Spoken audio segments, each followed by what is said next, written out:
Hello and welcome to the First World's 2025 team preview video. We're going to cover PSG Talon, a team that was, they're at Worlds. They're summer split three, whatever we want to call it. I think season finals in LCP ended yesterday when they lost to Team Secret Wales, but they will be going to Worlds.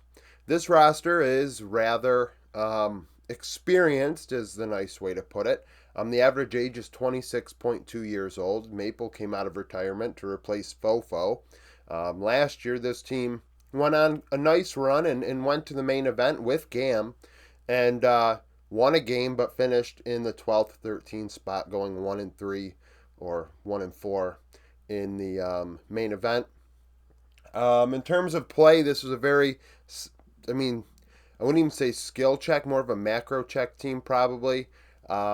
I don't think they're going to outhands anybody at this tournament, given they're at the second half of their career. However, I believe that if you do not play a clean game of League of Legends, you could be punished. That's how they beat Mad last season. And theoretically, I think the LEC has been pretty sloppy this year, as has LTA. So that's entirely possible once again. PSG, a stalwart, going to international events, whether it's MSI or Worlds. This year, this is their first event, which is, you could argue, is their least successful season as an organization, even looking back at when it was Flash Wolves many years ago. And this roster has a lot of Flash Wolf influence in 3 of the 5 roles. So in top lane, you have Aja. Aja is the youngest player on the team at 24 years old. He's 23 and 24 internationally over his career.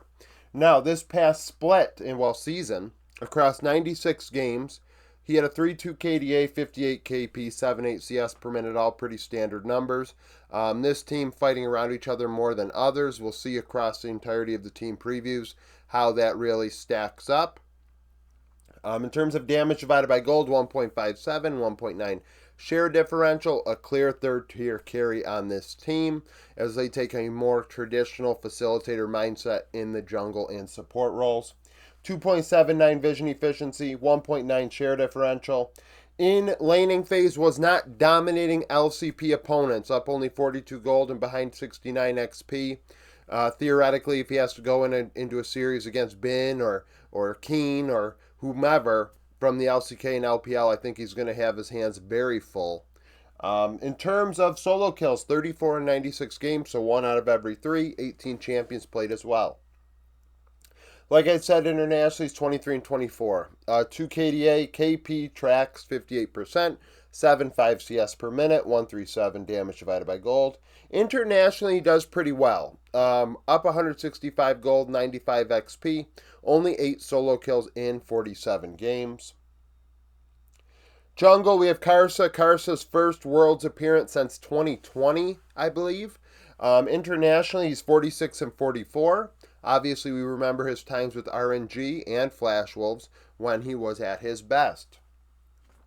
This season, 3.3 KDA, 73 KP, 6.4 CS per minute. 1.08 ROI, well actually 1.09, sorry, and negative 5.1 share differential. Like I said, more of a facilitator this season than you're going to see a lot of other junglers at this tournament. I imagine that's going to be in the bottom third of junglers in terms of aggressiveness and in the damage department. This team definitely putting him on tank duty. Only 4 vision score per ward placed. You'd like better setup around objectives and ward placement. Behind 89 gold, 211 XP, 9 solo kills, 18 champions, 96 games. Internationally, his numbers are pretty scuffed, and that's because he's played fucking forever. And Maple's a very similar situation. You're talking about a player that's seen it all from meta to meta. And back when 3 CS per minute was okay, 3 whatever, I think 3.8 for him at one of the MSIs was okay. In terms of damage, we're talking about like a 200 DPM angle in the jungle role. It was a different time. 2.7 KDA, 69 KP, 4.7 CS per minute, and a 0.8 ROI.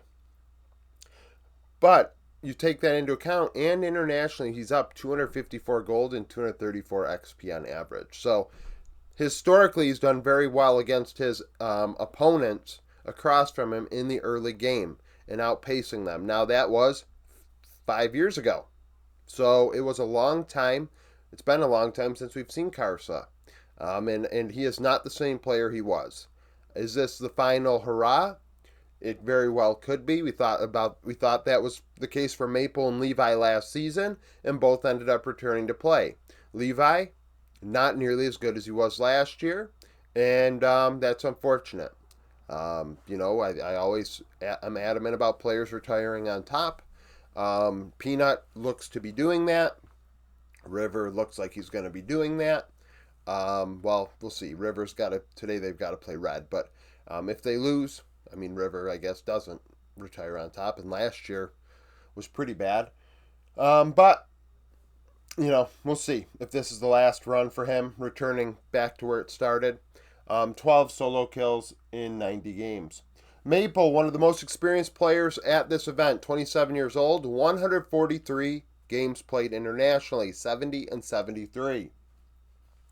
In summer, so he only returned for the summer split, 3.5 KDA, 70 KP, 80.85 CS per minute. 1.76 ROI, which leads the team in part due to his farm numbers being 8.5, not getting as much gold in the CS department, and therefore dealing a little more damage. 4.5 share differential. He's definitely the second tier carry on this team. 1A, 1B with Betty. 2.75 vision efficiency. Behind 118 gold and 195 XP. So in the laning phase is struggling. He has played the best of the best over and over again. And really, if we think about it, Maple seldom has been a super dominant laner. 3 solo kills, 12 champions, 33 games. Internationally, like I said, 70 and 73. 3 KDA, 66 KP, 87 CS per minute. That 1.26 ROI certainly is affected by history. Laning phase, up 35 gold, behind 67 XP. He keeps his ground. He is world class. This entire roster pretty much is. 45 solo kills in 143 games as well.